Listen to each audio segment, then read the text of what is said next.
things have changed significantly. With the current governments, that didn't work well, that corridor they talked about it. So that's why we didn't make it public, because otherwise there can be activists and protesters from Bangladeshi community as well, and we didn't want to do that, to be honest. And our today's plan is to have some kind of friendly in-house discussion. We'll be talking about Rohingya genocide, peace building activities, planning, merging two projects together, listening from you mostly. We have water out there. It's really hot outside. Sorry, all the I checked air coolers are working, conditioning, but probably there is no window here. This room is kind of suffocating. But I will open this door and make sure you have water here, fire exit. You make sure that is the fire exit door. If there is fire alarm, 2 hours before there was a fire alarm, we had to evacuate. Hopefully there will be none, but just we will take this fire exit. There is common washroom. You have to take the lift or take the stairs just in the lower ground floor. We have toilets and washroom out there. So, and also sorry for earlier delay, because we have to wait outside to bring gas here because of the construction work ongoing. So UCL will be celebrating 200 years next year. That's why lots of work ongoing.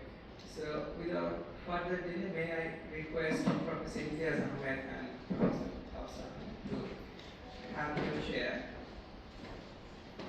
And so first, I think Professor Hafsa Ahmed will explain their planning, and from our team from Canada, they will be recording this event, but don't worry, we will not be recording all of you, just the speakers only. And we have consent from 3 of us and 3 other speakers there. And it will be used for you will talk about your CRRIC, all this stuff. So yes, there is your basic.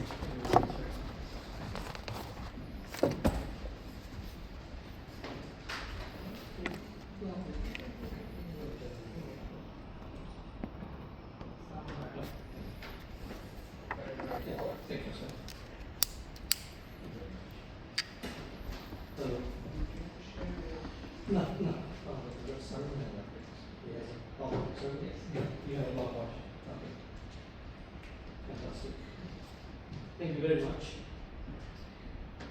And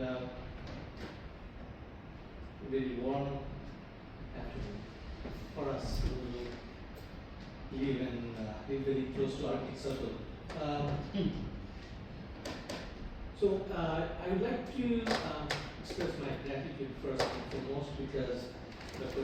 Lee, who I contacted shortly, and then thinking Dr. Mongzani. So thank you for coming. Really appreciate that, because this is absolutely kind of discussion dialogue with you, lead scholars in this area, and we have some ideas also to share from our side and see where we can work together. So that is the basic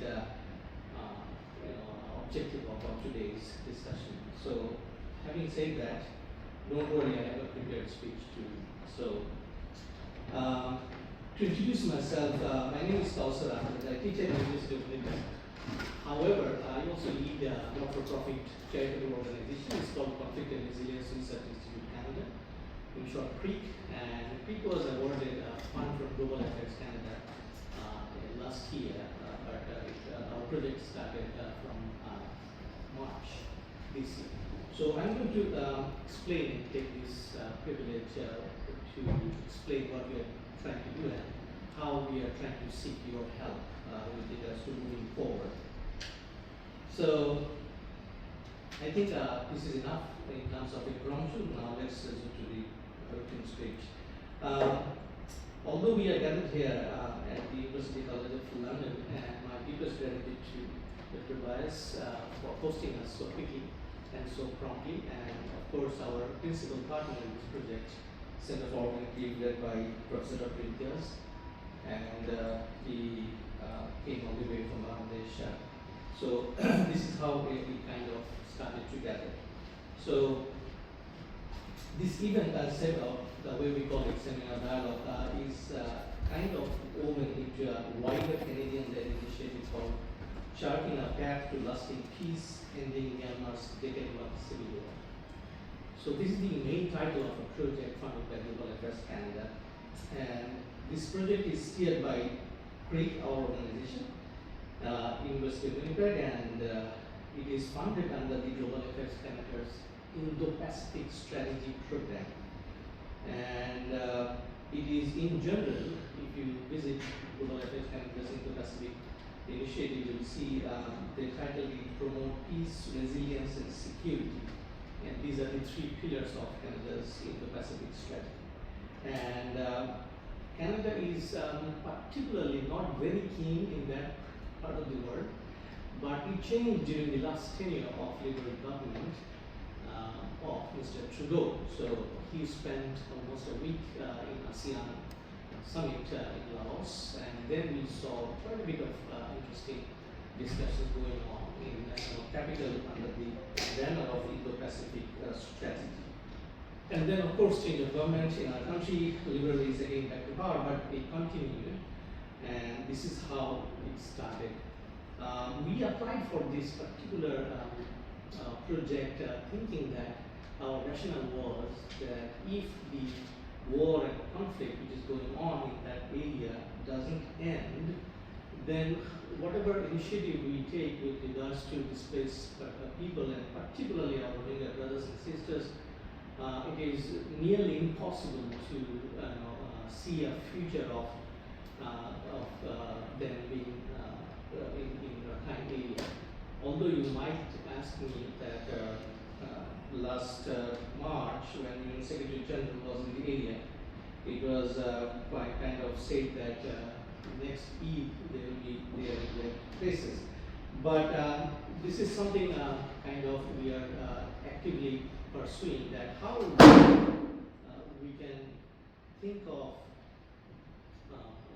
peace in terms of Myanmar conflict, which can facilitate return of the displaced people and most importantly Rohingyas. So Canada is one of the first nations actually in the Western Hemisphere to recognize the atrocities committed against the Rohingyas as genocide, as you are well known. And we have remained vocal in sanctioning Myanmar junta since then. Yet recognition alone doesn't bring displaced families home. And it's also very heartwarming. Tunkin is here with us. Tunkin has visited Canada several times. He spoke in our parliament as well. So it is two different things, talking about conflict and how to return Rohingyas back to their homes. And because we think that as long as bullets fly in Rakhine and beyond, repatriation is simply impossible. And that sober fact animates every element of the Canadian project you hear about this afternoon. And this project, and most of the major aspects of this project will be spoken by Professor Imtiaz, because he is our main partner. But I'm just touching a little bit of key aspects of the project. We are focusing on track to diplomacy. That is our main focus. How to build up civil societies and other partners into this greater initiative. Because track one diplomacy, as Professor Imtiaz mentioned in his number of dialogues before, has miserably failed.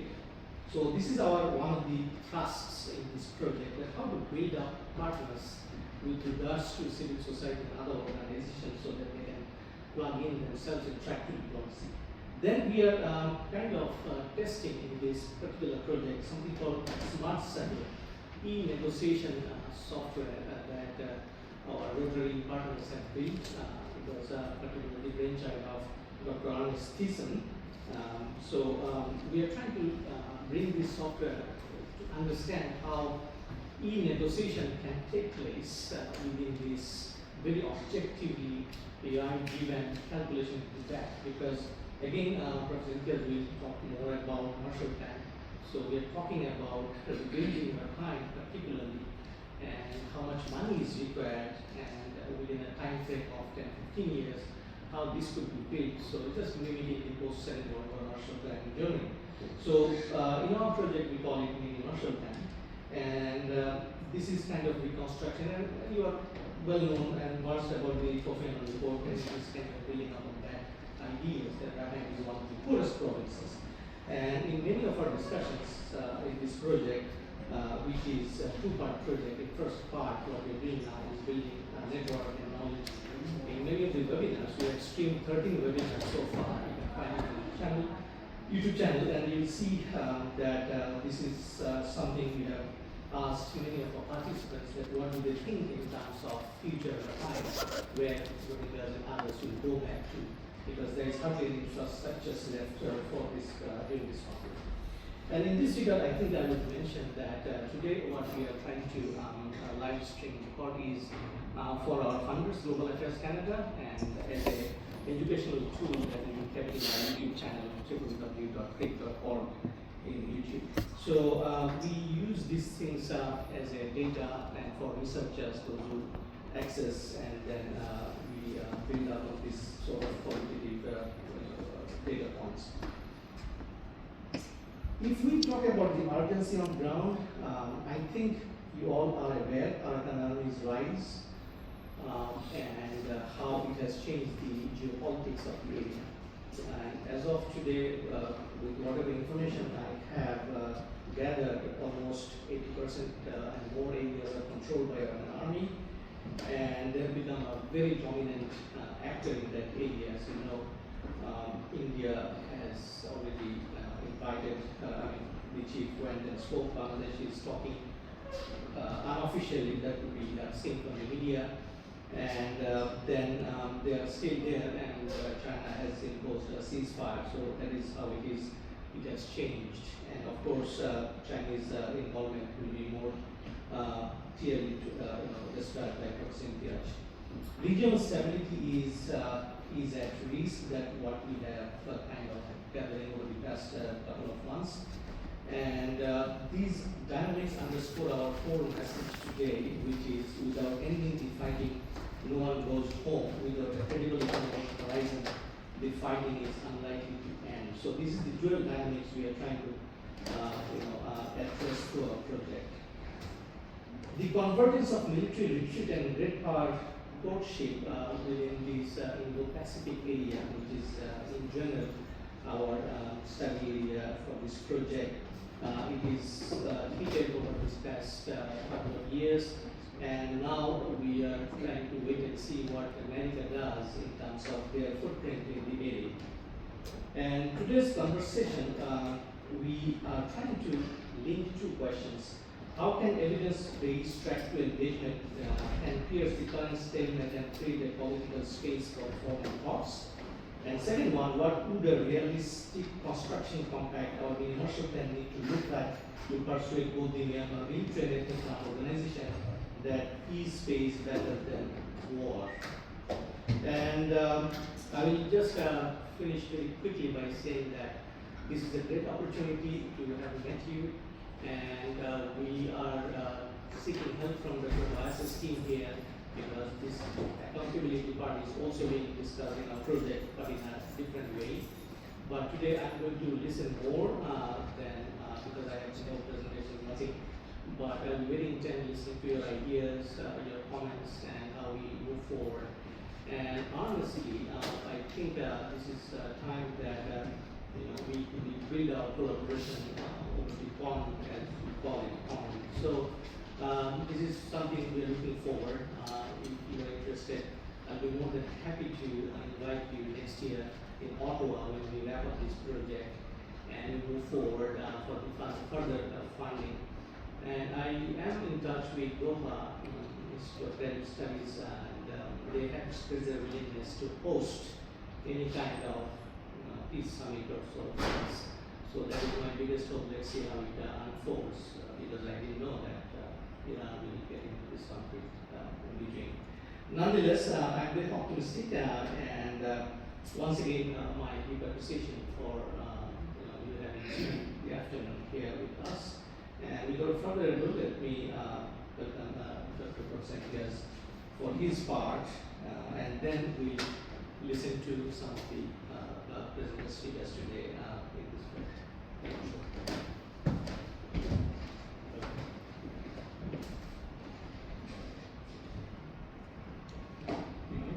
Oh,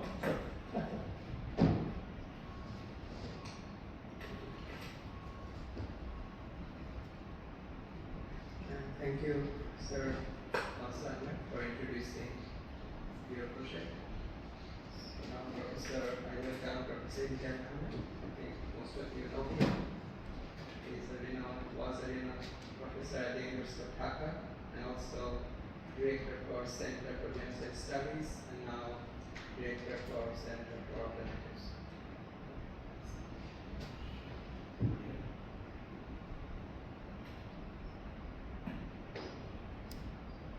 good. Thank you.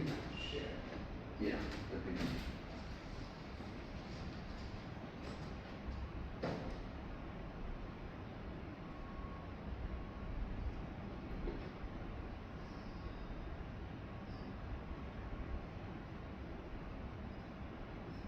Yes. How do I see this? This is left and right, right? Perfect. Good. Thank you, guys. Thank you, Kaushal. Welcome to all of you. As I said, when we contacted buyers, we thought of keeping it very small so that we can have a discussion, because this is just something in progress. Nothing is final. So we need good feedback, good discussion, and see how it goes. Now, all of you are familiar with genocide, but then some people would always be asking, what is genocide? Keep in mind that this is one concept. You cannot add anything, you cannot delete anything, because it's internationally recognized concept, and it's very much there in the 1948 Convention. And Article 2 says it very clearly, as committed with intent to destroy. I always focus on the term intent to destroy in 4 categories: national, ethnic, racial, and religious. Killing members of the group, causing mental harm, even conditions of life is important, prevent births and transferring children. So when it comes to genocide, the concept and Anti Convention, the Rohingya case fits absolutely in whatever dimension you want to say. So it's a clear case that the genocide has taken place in the case of Myanmar, in Dhaka, with the Rohingya community. When it comes to punishable, keep in mind that it's not only genocide, but also conspiracy to commit genocide, and more importantly, the last one, complicity in genocide. That is also important. If anyone tries to, even share things which would show some complicity or provide funds, then it becomes a villain than for the conceptual term that has been approved globally. So we can't add, we will not include political categories or other categories you can bring. Those are also punishable, and it can be mass violence, but genocide is a precise legal concept, and we have to keep that in mind. Now, in addressing that, there have been many ways. The way I look at it is through a particular methodology, and that is the South Asian dialectics, which is called Pashungika. Those who are Bengali speaking will understand Pashungik. That's the theory of contemporaneous. So you look into the contemporary, whatever the concept is, a key point, when you do genocide, and then it goes one after another. It's like a mandala system. The South Asian dialectics is very different from Hegelian dialectics, or even the Chinese dialectics. In the Hegelian dialectics, it's, as you know, it's thesis, antithesis, synthesis. Though Hegel did not say in 18 volumes of work, but that's how the critiques labeled Hegel. But unfortunately, he could not have said in that formulation, because that becomes too linear and becomes too positivist. But anyway, to give a sense, its thesis, antithesis, synthesis. That is how the Western dialectics have come to be labeled. The Chinese dialectics is very different from the Hegelian one. It's yin and yang, where you balance the two opposites. You don't go for a synthesis. And this is very relevant because even the current Chinese government or Chinese Communist Party still, takes the yin and yang very seriously and works whatever the statecraft is in terms of Chinese dialectics, and that is create a balance between the yin and yang, create a balance between the negative and the positive forces. Or create a balance between good and evil. They would know that there would be good, there would be evil, but you just, create a balance. That's all. So that's one kind of dialectic. The third one is the South Asian dialectics, where it's like a mandala system, if you're familiar with mandala. Circle of space, not circle of state, and it's one after another, one circle after another. So I think this has more relevance when it comes to genocide in South Asia, including the genocide in the Rohingyas, where you look after one after another. So you look at the legal dimension, of course, that's very important. That's how the concept gets legalized and conceptualized. But then, of course, the politics is there, of course, the economics, the social cultural, technology, psychology, and you can include the cycle one after another. So you look at genocide in a very holistic frame, so that you can not only address the issue of justice, but also the issue how to get out of this episode. Now, persecution of the Rohingyas are well known, and there are a good number of scholars here who have worked on it thoroughly. You can have a timeline, which it starts from 1948, and I don't want to go into details, but I'm sure you're familiar with some of the dates, and it goes on and on, even before. And the intent to destroy is very clear in all the phases, starting from 1948 onwards to 2024. So it's not something that started in 2017. A lot of people state 2017 to be the starting point, but that's not true. There are a good number of scholars, and I see some of them here also, who have made it very clear that it predates 2017, and one can start way back to 1948. So the timeline of the Rohingya genocide, keep that in mind as we build our argument. And of course, 2017 is a big one. And one of the reasons it's a big one because Bangladesh had experience with the Rohingya refugees in a big way twice before 2017, one in the 70s and one in the 90s. And there were repatriation. Not all. In the 70s, I believe around 20,000 residual refugees could not go back, and you had something like 36,000 in the 90s. So there were what we call some experience with repatriation both the 70s and the 90s. 2017 is different because in the 70s and the 90s we didn't have so much evidence of genocide. This time, because of the technology, played a big role, and I'm sure some of you are familiar with the Gaza genocide. The technology has really made a difference to show the world what genocide is all about. So that made a difference in 2017. There are enough evidence, even satellite images, which clearly shows that this is an issue of genocide. Now, I don't want to go into details. Some of them you'll find in the internet. Number of killing this is an interesting one. You can have a genocide without killing. A lot of people will say, oh, there has to be a lot of death, thousands of deaths. That's not true. What is important is the intent to destroy.